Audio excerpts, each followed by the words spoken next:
Good morning students, Chanakya परिवार में आप सभी का स्वागत है। लास्ट चैप्टर हम लोग 3.1 देखे थे और उसमें सिर्फ और सिर्फ वर्ग के बारे में बात हुआ था, मतलब संख्या के वर्ग के बारे में। अब इस 3.2 में हम लोग देखेंगे क्या कि वर्गमूल। तो वर्गमूल वर्ग का जस्ट उल्टा होगा। कहने का मतलब हो गया क्या कि वर्ग में हम लोग क्या पढ़े थे कि किसी भी संख्या को जब उसके साथ गुना करके जो संख्या प्राप्त होगा तब वो कहलाएगा उस संख्या का वर्ग। अब ये जस्ट उल्टा होगा इसका कि जो संख्या दिया हुआ है जब उसका गुणनखंड करके समान दो संख्या में से जब एक संख्या को निकाल लेंगे तो वो कहलाएगा वर्गमूल। कहने का अर्थ कि 12 का वर्ग अगर निकालेंगे तो 144 और 144 का वर्गमूल बोलेगा तो 12। मतलब इस 144 को दो भाग में बांटेंगे लेकिन समान संख्या में, तो 12 गुना 12, एक 12 इसमें से निकलेगा तो यही एक 12 कहलाएगा 144 का वर्गमूल। तो मतलब जस्ट उल्टा है ये। वर्ग में संख्या को खुद के साथ गुना करके वर्ग निकालेंगे, वर्गमूल में संख्या को गुणनखंड करने के बाद दो संख्या एक जैसा होगा तो उसमें से एक संख्या निकालेंगे तो ये क्या कहलाएगा वर्गमूल। तो इस चैप्टर में इसी चीज़ को पढ़ना है। और वर्गमूल हम लोग दो तरीक़ा से निकाल सकते हैं, एक गुणनखंड विधि और एक भाग विधि। तो जब सवाल आएगा तो वहाँ पे हम लोग चर्चा करेंगे, लेकिन सबसे पहले हम लोग 3.2 को स्टार्ट करते हैं। इसमें बहुत ज़्यादा सवाल दे दिया, टोटल सवाल इसमें 29 सवाल है। तो आज हम लोग जहाँ तक बन पाएगा वहाँ तक बनाने का कोशिश करेंगे, फिर नेक्स्ट का चर्चा हम लोग नेक्स्ट वीडियो में करेंगे। तो देखो पहला सवाल क्या स्टार्ट हो रहा है। ये रिक्त स्थान से सवाल को पूछा है कि यदि किसी परिपूर्ण वर्ग संख्या के अंत में शून्यों की संख्या डैश हो तो उस संख्या का वर्गमूल पूर्णांक मिलता है। ये क्या बोल रहा है कि किसी भी संख्या का वर्गमूल जो निकालेंगे, देखो सबसे पहले देखो ये वर्गमूल का चिन्ह है इस प्रकार से, और वर्ग ये इस प्रकार से, मतलब ये x है तो इस पे घात 2, ये कहलाता है वर्ग। और वर्गमूल जब निकालेंगे तो इस प्रकार से चिन्ह आएगा। ये सारा चीज़ के बारे में हम लोग इस चैप्टर में पढ़ेंगे। तो इसमें क्या बोल रहा है कि कोई एक संख्या है, कोई भी एक संख्या मान लेते, मान लो ये 5 है। अब बोल रहा है क्या कि इसके अंतिम में कितना जीरो दे दे ताकि जब इसका वर्गमूल निकालेंगे तो वो एक पूरा संख्या होगा। वर्ग में पूर्णांक मतलब एक पूरा संख्या निकलेगा। तो इस चीज़ को हम लोग पहले वर्ग में भी पढ़े थे कि किसी भी संख्या के अंत में जब दो जीरो रहेगा, मतलब युग्म के रूप में जीरो आएगा, तब उसका वर्गमूल निकलना संभव है। या फिर वर्ग संख्या के अंत में हमेशा दो जीरो आएगा, मतलब सम के रूप में आएगा। तो कहने का अर्थ हो गया क्या कि इसके लास्ट में अगर सम के रूप में जीरो आए तब इसका वर्गमूल कैसा निकलेगा, पूर्ण वर्ग संख्या, मतलब पूरा संख्या निकलेगा। तो तब हम लोग खाली जगह में क्या भरेंगे कि यदि किसी परिपूर्ण वर्ग संख्या के अंत में शून्यों की संख्या सम हो तो उस संख्या का वर्गमूल पूर्णांक में निकलेगा, मतलब पूर्णांक में प्राप्त होगा पूरा संख्या। तब हम लोग निकाल सकते हैं। जैसे देखो 100 का वर्गमूल पूछा तो इस प्रकार से चढ़ा दिया तो निकल जाएगा 10। देखो 2 जीरो था ना, सम संख्या में जीरो था तो 10 निकल गया। लेकिन देखो 1000 का वर्गमूल हम लोग नहीं निकाल सकते हैं, निकलेगा लेकिन ये पूरा संख्या नहीं निकलेगा, ये दशमलव में आ जाएगा, लगभग में आंसर आएगा। तो मतलब क्योंकि इसमें जोड़ा जीरो है ही नहीं, युग्म के रूप में जीरो है ही नहीं। अगर एक जीरो इसमें बढ़ा दें तब ये युग्म के रूप में जीरो आ गया। एक तो आ गया, 2 जीरो में से एक जीरो निकला, फिर इस 2 जीरो में से एक जीरो निकला तो निकल गया 100। तो मतलब जोड़ा जीरो रहेगा तब वो उस संख्या का वर्गमूल पूर्ण संख्या के रूप में निकलेगा। अगर जोड़ा जीरो नहीं रहेगा तो फिर वर्गमूल पूर्ण संख्या के रूप में नहीं निकलेगा। उसी प्रकार से 2 नंबर में कि 93,600 के वर्गमूल में अंकों की संख्या ज्ञात करें। तो इस चीज़ को हम लोग पहले ही पढ़े थे कि 93,600 अगर इस प्रकार से सवाल है तो हम लोग क्या पढ़े कि जोड़ा संख्या में से एक संख्या निकलेगा। तो जोड़ा संख्या में से एक संख्या निकलेगा, फिर इस जोड़ा में से एक संख्या निकलेगा, और जो लास्ट में एक संख्या बचेगा उसमें से एक निकलेगा। तो टोटल कितना संख्या हो गया, टोटल 3 संख्या हो गया। मतलब इतना बड़ा संख्या का जब वर्गमूल निकालेंगे तो वर्गमूल में अंकों की संख्या कितना होगा, 3 होगा। जैसे देखो ये छोटा सा उदाहरण देखो, 100 का जब वर्गमूल निकाले तो कितना आया 10। 100 का वर्गमूल कितना आया 10। तो मतलब इसमें कितना संख्या है, 2 संख्या है, 2 अंक है। संख्या तो एक ही है लेकिन अंक कितना है इसमें, 2 अंक आ गया, एक जीरो आ गया और एक आ गया। तो देखो ये 2 जीरो में से एक जीरो निकला और इस एक का वर्गमूल भी एक निकला। तो टोटल क्या वो संख्या होगी, 2 संख्या हो गया। मतलब जोड़ा संख्या में से हमेशा एक संख्या निकलेगा और लास्ट में जो एक संख्या बच गया उसमें से भी एक संख्या निकलेगा। तो टोटल संख्या हम लोग ज्ञात कर सकते हैं। अब 3 नंबर में पूछ रहा है कि इसमें अब वर्गमूल जब हम लोग निकालेंगे तो संख्या कितना होगा, 12, 39, 25, 12, 0, 9। अब बोल रहा है कि इसमें वर्गमूल जब निकालेंगे तो इसमें संख्या कितना होगा। तो इस जोड़ा में से एक संख्या, इस जोड़ा में से एक संख्या, इस जोड़ा में से एक संख्या, इस जोड़ा में से एक संख्या, इस जोड़ा में से एक संख्या। तो टोटल संख्या हो गया 1, 2, 3, 4, 5। तो टोटल कितना अंक का संख्या बनेगा, ये टोटल बन जाएगा ये 5 अंक का संख्या बनेगा। इसी प्रकार से ये सारा सवाल बनेगा इसमें। तो देखो 1 नंबर में ना टोटल 5 सवाल दिया है। सवाल को पढ़ोगे तो रिक्त स्थान भर सकते हो तुम लोग। चलो अब हम लोग आगे चलते हैं। अब आ जाओ 2 नंबर सवाल में।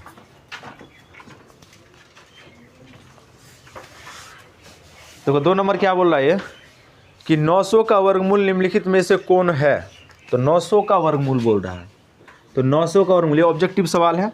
तो गुणनखंड विधि से निकालो, जोड़ा जोड़ा में से एक एक संख्या निकालेंगे। तो ये 2 नंबर का 1 नंबर सवाल है। तो जब इसका वर्गमूल हम लोग निकालेंगे तो देखो ये हो जाएगा कितना 450, तो 450, फिर 2 से विभाजित करेंगे तो 2 दूना 4, 2 दूना 4, 2 5 6 10। अब ये 2 से नहीं कटेगा, ये कटेगा 3 से। तो 3 7 21, 3 5 15, फिर 3 से कट जाएगा ये। तो 3 दूना 6, 3 5 15, फिर 5 से कटेगा ये 5, फिर 5 से 1। तो मतलब 900 का वर्गमूल इस प्रकार से चिन्ह दे दिए। अब 2 आ गया 2 बार, तो 2 पे घात 2, 3 आ गया 2 बार, 5 आ गया 2 बार। अब एक एक बार निकाल लो सबसे। 2 2 बार है तो 1 बार निकला 2, 3 2 बार है 1 बार निकल गया, 5 2 बार है 1 बार निकल गया। अब इसको गुना करो तो 2 3 6, 6 5 30। तो आंसर कितना हो गया 30 हो गया। मतलब 900 का वर्गमूल कितना निकलेगा 30 निकलेगा। हाँ 30 निकलेगा। तो ये कौन विधि हो गया, ये गुणनखंड विधि है। वर्गमूल निकालने का गुणनखंड विधि है। सबसे पहले संख्या का गुणनखंड कर दिए, 2 संख्या में से एक एक संख्या निकलेगा। ठीक है। तो 2 नंबर 3 नंबर भी वही सवाल है। 3 में देखो क्या बोला कि निम्नलिखित संख्याओं के वर्गमूल ज्ञात करने में इकाई का अंक कितना होगा। तो इसमें टोटल दे दिया कितना 4 सवाल दे दिया। अब सवाल में पूछ रहा है क्या कि जब इसका वर्गमूल निकालेंगे तो इसके इकाई के अंक में क्या संभव है। ये सवाल पूछ रहा है यहाँ पे कि जब इसका वर्गमूल निकालेंगे तो इकाई के अंक में क्या आएगा। तो देखो सवाल में क्या लिख दिया, ये पहला सवाल, जब इसका वर्गमूल निकालेंगे तो इकाई के अंक में क्या आएगा। तो देखो वर्गमूल याद करो कि वर्ग में हम लोग क्या किए थे कि जैसे 9 का वर्ग कर रहे तो 81 आ रहा था। तो मतलब इकाई के अंक में कितना आ गया 1। 1 का भी वर्ग करें तो लास्ट में क्या आएगा 1 आएगा। तो मतलब ये 2 संख्या ऐसा है कि जब इसका वर्ग किया तो लास्ट में क्या आ गया 1 आ गया। तो मतलब वर्गमूल करेंगे तो जस्ट इसका क्या होगा उल्टा होगा। तब मतलब जब वर्गमूल निकालेंगे 81 का तो क्या आएगा 9 आएगा। जब 1 का वर्गमूल निकालेंगे तो क्या आएगा 1 आएगा। मतलब जस्ट इसका उल्टा चलेगा। जब इधर से वर्ग करके अगर 81 आ रहा है तो जब उधर से वर्गमूल निकालेंगे तो क्या आएगा 9 आएगा। जब इधर से 1 का वर्ग करके 1 आ रहा है, जब उसका वर्गमूल निकालेंगे तो क्या आएगा 1 आएगा। तो देखो इसके लास्ट में 1 है। तो जब इसका वर्गमूल निकालेंगे तो इकाई के अंक में क्या होगा, इकाई के अंक में 1 ही आएगा। तो इकाई के अंक में संख्या तो बराबर क्या हो जाएगा 1 होगा। क्योंकि देखो लास्ट में 1 है, वर्गमूल निकाले तो 1 के लास्ट में 1 ही आता है। उसी प्रकार से देखो इसमें और कोई दूसरा सवाल देखते हैं, क्योंकि इसमें दो चीज़ था, 9 भी है और 1 भी है। तो 9 का भी लास्ट में 1 आता वर्ग करने से, और 1 का भी लास्ट में 1 ही आता। लेकिन याद रखना जब 9 का वर्ग करेंगे तो हमेशा लास्ट में 81 ही आएगा, संख्या चाहे जितना बड़ा हो जाए। ठीक है। और इसमें एक सवाल देख लो, जैसे दे दिया इसमें 99 8 56। अब इसका जब वर्गमूल निकालेंगे तो इकाई के अंक में क्या आएगा। तो देखो इसका आंसर दोनों हो सकता है, 1 और 9। क्योंकि देखो 9 का जब वर्ग करेंगे तो भी 81 आ रहा है, मतलब लास्ट में 1 आ रहा है। 1 का भी वर्ग करेंगे तो लास्ट में 1 आ रहा है। तो देखो जब वर्गमूल निकालेंगे तो 9 आएगा, वर्गमूल निकालेंगे तो 1 आएगा। मतलब आंसर में दोनों हो सकता है, 9 भी हो सकता है 1 भी हो सकता है। मतलब जब इसका वर्गमूल निकालेंगे तो इसके लास्ट में या तो 1 भी आ सकता है या फिर 9 भी आ सकता है। अब देखो ये लास्ट में आ गया 6। अब याद करो कि जब हम लोग वर्ग किए थे तो किसके लास्ट में 6 आया था। तो 4 का जब वर्ग किए तो लास्ट में 6 आया था। 6 का जब वर्ग किया तो लास्ट में 6 आया था, है ना। तो जस्ट इसका उल्टा होगा। तो मतलब जब वर्गमूल निकालेंगे तो लास्ट में क्या आ सकता है, या तो 4 आएगा या तो फिर 6 आएगा। तो इसमें वही बात है कि जब इसका वर्गमूल निकालेंगे तो इकाई के अंक में क्या हो सकता है, या तो 4 या तो 6। क्योंकि वर्ग में हम लोग यही किए थे कि जब 4 का वर्ग किया तो लास्ट में 16 आया था। 6 का वर्ग किया तो लास्ट में 6 आया था। जब 6 का वर्ग किया तो लास्ट में 6 आया था। तो अब देखो ये संख्या दे दिया, बोला कि जब इसका वर्गमूल निकालेंगे तो इकाई के अंक में क्या होता है, जस्ट इसका उल्टा चलेंगे। क्योंकि इसके इकाई के अंक में 6 है, इसका भी तो इकाई के अंक में 6 है। जब इसका वर्गमूल निकालेंगे तो 4 आएगा, इसका वर्गमूल निकालेंगे तो 6 आएगा। मतलब दोनों चीज़ संभव है, या तो इकाई के अंक में 4 आएगा या तो इकाई के अंक में 6 आएगा। तो उसी चीज़ को लिखेंगे कि इकाई के अंक में संख्या 4 6, बस हो गया आंसर। इसी प्रकार से आंसर निकालना होगा सारा। अब देखो अगला सवाल इसमें क्या बोल रहा है 4 नंबर में कि निम्नलिखित का वर्गमूल ज्ञात करें। अब फिर वही सवाल आ गया कि वर्गमूल निकालना, लेकिन हम पहले ही बताए क्या कि वर्गमूल हमेशा हम लोग 2 तरीका से निकाल सकते हैं। एक हो जाएगा इसमें क्या कि गुणनखंड विधि और एक हो जाएगा भाग विधि। तो सबसे पहले हम लोग गुणनखंड विधि में ही सवाल को देखते हैं। तो 4 का 1 नंबर सवाल देखो, तो 4 का 1 तो आसान है, 16 का वर्गमूल, ये तो एकदम हल्का सवाल है। ये 2 से विभाजित होगा 8, फिर 2 से 4, फिर 2 से 2, फिर 2 से 1, तो मतलब 16 का वर्गमूल, ये वर्गमूल का चिन्ह है। 2 कितना बार हो गया, 4 बार 2 है, तो 4 बार में से 2 बार निकलेगा, क्योंकि क्या बताया कि जोड़ा जोड़ा में से 1 बार निकलता हमेशा। इस 2 में से 1 बार 2 निकला, इस 2 में से 1 बार 2 निकला, तो 2 को 2 निकल गया इससे, तो 2 दूना 4। तो इस चीज़ को हम लोग पहले ही पढ़े हैं कि जब 4 का वर्ग करते हैं तो 16 आता है, तो 16 का वर्गमूल कितना होगा, 4 होगा। तो 4 नंबर का सारा सवाल बन सकता है। इसमें टोटल 11 सवाल दिया, 11 सवाल को गुणनखंड विधि से ही बनाना है। तो यहाँ तक शायद तुम लोग को समझ में आ गया होगा। इसको पहले उतार लो, तो फिर हम लोग आगे सवाल को देखेंगे।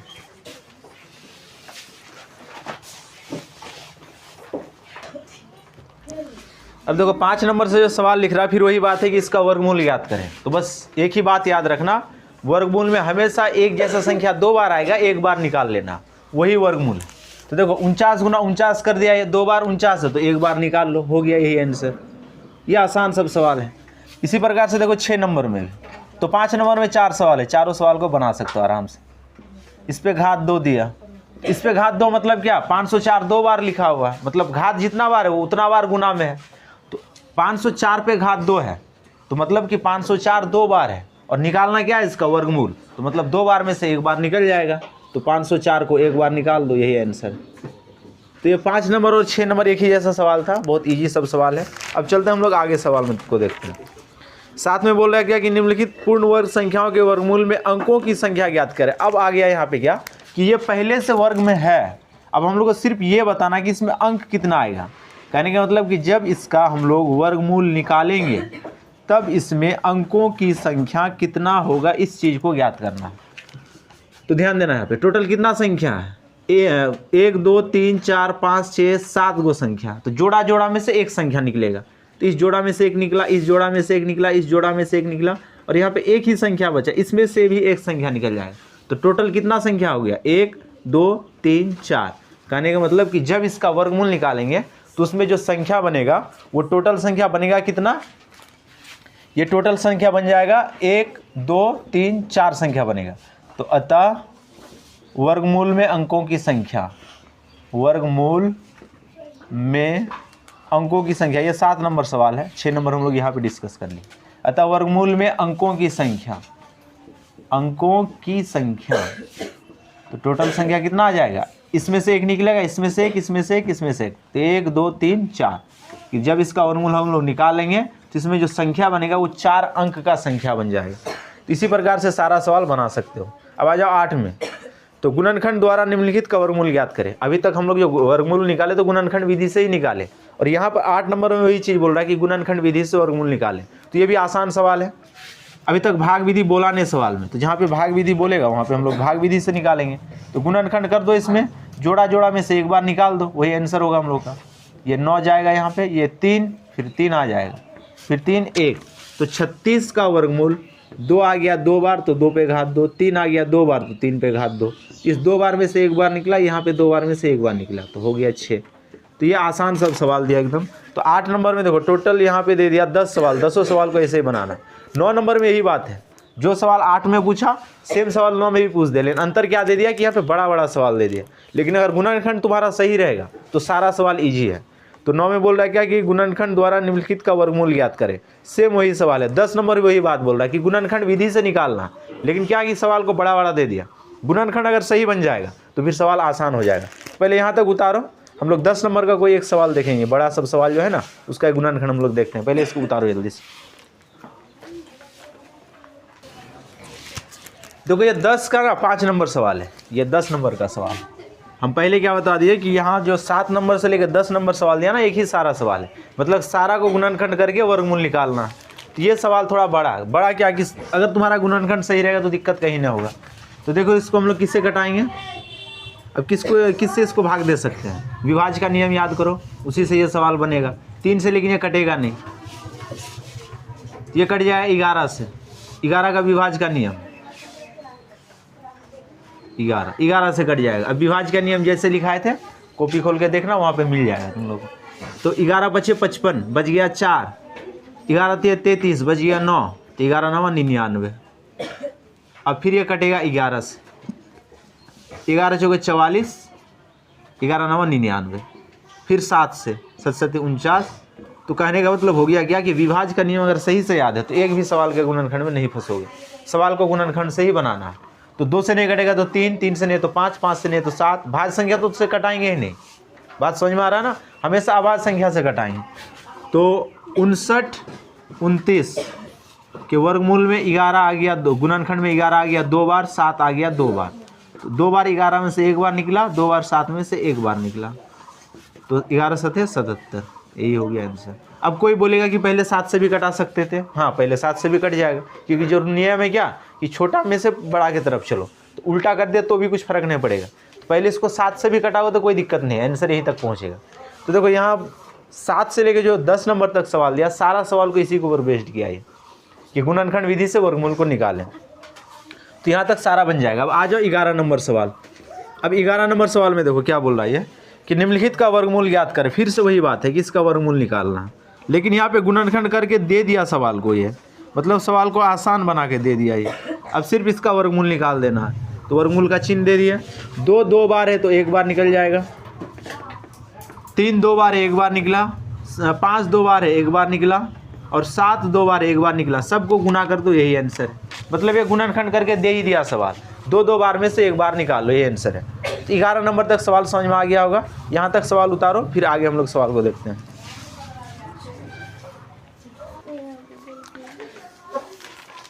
11 नंबर में ना और 1 2 सवाल हम लोग देख लेते हैं। यहाँ 12 को हटाते हैं पहले। 11 नंबर ध्यान देना। 11 नंबर में जैसे यहाँ पे एक सवाल दे दिया 5 नंबर। अब ये लॉजिक का एक सवाल है। ये 75 गुना 45 जोड़ 15। अब इसका बोला क्या कि वर्गमूल क्या होगा निकाले। थोड़ा अजीब टाइप का सवाल दिया है। तो देखो ये बोर्ड मास पे आधारित सवाल है। गुना करके जोड़ो, वर्गमूल निकाल दो, आसान हो जाएगा। या फिर और इससे आसान करोगे तो देखो 75 15, देखो 15 इसमें भी है 15 इसमें भी। अगर 15 को हम लोग निकाल ले कॉमन के रूप में तो यहाँ पे कितना बच जाएगा? 15 पचे 75 और गुना में 45 और जोड़ में यहाँ पे 1 बचेगा। ये वर्गमूल का चिन्ह रखेंगे इससे। या तो कुछ नहीं करना, इतना करोगे तो फिर दिमाग घूम जाएगा। कुछ नहीं करो, इस दोनों को गुना करो और इसको जोड़ दो, उसके बाद वर्गमूल निकाल दो। मतलब गुणनखंड कर देना, तब आ जाएगा आंसर। ये आसान हो जाएगा। 75 और 45 को गुना करेंगे, 15 उसमें जोड़ेंगे, फिर गुणनखंड करेंगे, निकल जाएगा वर्गमूल। मतलब जोड़ा जोड़ा में से 1 बार निकाल देना, वही आंसर हो जाएगा। अब आ जाओ 12 नंबर में। अब देखना यहाँ पे 12 नंबर से सवाल जितना जो लिखा, 29 तक जो सवाल लिखा, ये सारा सवाल कहलाता है क्या? शब्द समस्या। और देखो शब्द समस्या जो सवाल होता है किसी भी गणित का, और उस चीज़ को जो बच्चा समझ ले, जान लो कि वो बच्चा मैथ में बहुत अच्छा करेगा भविष्य में, क्योंकि ये तार्किक शक्ति होता है। सवाल को पढ़ोगे तब उसमें वो कुछ बोलेगा। अब सवाल को डायरेक्ट लिख नहीं रहा है, जैसे 36 का वर्गमूल निकाले, तो 36 का वर्गमूल ऐसे ना लिखे, वो क्या लिख दिया कि 36 का वर्गमूल निकाले। ये होता है शब्द समस्या वाला सवाल। वो सवाल को अब लिखेगा, सवाल को डायरेक्ट देगा नहीं वो। तो बात समझ में आ रहा है ना? तो 12 नंबर से लेके 29 नंबर तक जितना सवाल है, ये सारा सवाल होगा शब्द समस्या। मतलब ये शब्द के रूप में लिखा है, उसको पढ़ के तब आंसर निकालना। अब देखो ये 12 नंबर सवाल जो लिख रहा है यहाँ पे कि कौन सी सबसे छोटी संख्या से निम्नलिखित राशियों को गुना करने पर गुणनफल एक पूर्ण वर्ग बन जाए। तो कहने का मतलब कि यहाँ पे जितना भी सवाल दिया है, ये कोई भी वर्ग संख्या है ही नहीं। अब बोल रहा है क्या कि इसमें किस चीज़ से गुना करें ताकि ये वर्ग संख्या बन जाए। तो इसमें हम लोग देख लेते हैं एक सवाल 5 नंबर। इसमें टोटल 3 सवाल दे दिया ना, तो हम लोग 2 नंबर सवाल को देखते हैं इसका। तो लिख दिया ये 27। तो एक चीज़ तो कंफर्म हो गया कि सवाल में पहले लिख दिया कि वर्ग संख्या है ही नहीं, तो इसको किस चीज़ से गुना करें ताकि ये वर्ग संख्या बन जाए। तो सबसे पहला काम करना कि इस संख्या का गुणनखंड करना। मतलब जो भी संख्या देगा सबसे पहले उसका गुणनखंड कर लेंगे।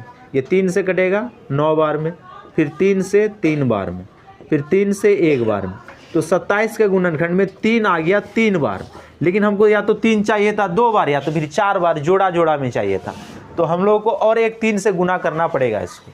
3 तो हटा नहीं सकते, लेकिन सवाल में बोला क्या कि जो संख्या घट रहा उससे गुना कीजिए।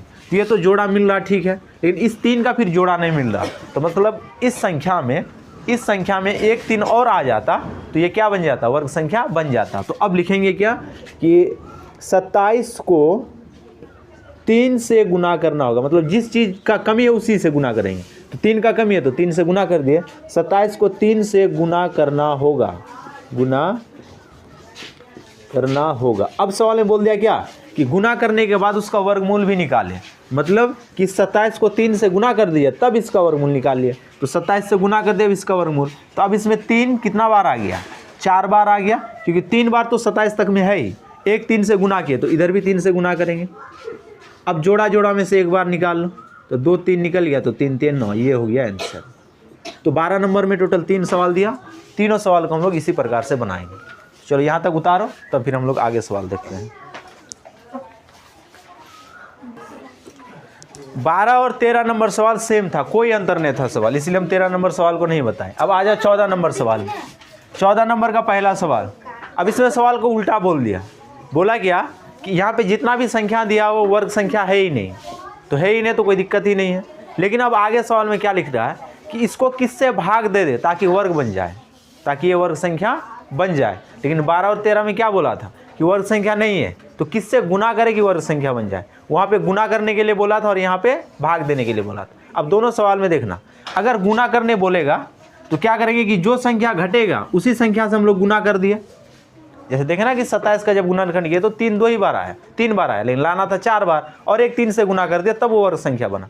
लेकिन जब भाग बोलेगा तो उल्टा हो जाएगा, मतलब जो संख्या बचेगा, मतलब जोड़ा जोड़ा संख्या आने के बाद जो बचेगा उसी से भाग देंगे इसको। इसमें क्या किए कि जो संख्या घटा उस संख्या से गुना किए। अब इसमें क्या होगा कि जो संख्या जोड़ा जोड़ा में बच जाएगा उस संख्या से क्या कर देंगे, उसको भाग कर देंगे। तो सबसे पहले इसका गुणनखंड करते हैं हम लोग। तो गुणनखंड जैसे करेंगे इसमें, तो देखो ये 2, तो 2 दूना 4, 2 तिये 6, 2 तिये 6, 2 छके 12, फिर 2 से 18 बार, फिर 2 से ये 9, फिर 3 से ये 3, फिर 3 से ये 1। तो मतलब 72 के गुणनखंड में 2 गुना 2 गुना 2 गुना 3 गुना 3 ये आ गया। अब सवाल में और बोलता है कि किस संख्या से गुना करने के बाद ये वर्ग बनेगा। तो हम लोग देखो 2 2 बार, 3 2 बार, 1 2 और बच गया, 1 2 और गुना कर देते तो बन जाता है ये वर्ग संख्या। लेकिन अब ये उल्टा बोल दिया। अब बोल रहा है क्या कि किस संख्या से भाग दे तब ये वर्ग संख्या बनेगा। तो किस संख्या से भाग दे सकते हैं, अब ध्यान देना यहाँ पे। तो मतलब जो संख्या जोड़ा जोड़ा में बच गया उस संख्या से भाग देंगे। जोड़ा जोड़ा 3 आ गया, जोड़ा जोड़ा 2 आ गया, बच गया कितना 2, 1 2 और बच गया। तो मतलब इस 72 को किससे भाग देंगे, 2 से भाग दे देंगे। सीधा सा बात कि 1 2 इससे हटा देंगे, तब ये क्या बन जाएगा, वर्ग संख्या। अगर गुना करने बोलता तो 1 2 से गुना कर देते। भाग में क्या होगा कि जो संख्या बचेगा जोड़ा जोड़ा में से उससे भाग देंगे। गुना करने में क्या करेंगे कि जो संख्या घटेगा उस संख्या से गुना कर देंगे। तो जस्ट ये उल्टा है। तो यहाँ पे क्या लिखेंगे कि 72 को 2 से भाग देना होगा, 2 से भाग देना होगा। तो 72 को जब जैसे 2 से भाग देंगे तो ये बन जाएगा वर्ग संख्या। तो 72/2 भाग दोगे तो आ जाएगा ये 36। अब बोल रहा है क्या 36 का वर्गमूल। तो 36 का वर्गमूल गुणनखंड में देखो ये 2 तो 1 हट जाएगा, 2 कितना बार बच गया, 2 बार, 3 कितना बार बच गया, 2 बार, क्योंकि देखो 1 2 तो निकाल दिया ना भाग देके। तो 2 2 बार बचा, 3 2 बार बचा, तो 2 2 बार में से 1 बार निकला, 3 2 बार में से 1 बार निकला, तो टोटल हो गया 36। तो देखो आज हम लोग 1 नंबर से लेके 14 नंबर तक डिस्कस किए, लेकिन तुम्हारे चैप्टर में सवाल 29 तक है। तो आज हम लोग वीडियो को यहीं पे समाप्त करते हैं। यहाँ तक सवाल बन जाएगा सबसे। नेक्स्ट वीडियो में हम लोग 15 से लेके जहाँ तक बनेगा वहाँ तक डिस्कस करेंगे। तो आई होप कि तुम लोग को सारा चीज़ समझ में आ गया होगा। इसके आगे हम लोग डिस्कस करेंगे नेक्स्ट वीडियो में। तो आज के लिए वीडियो को यहीं पे समाप्त करते हैं। धन्यवाद।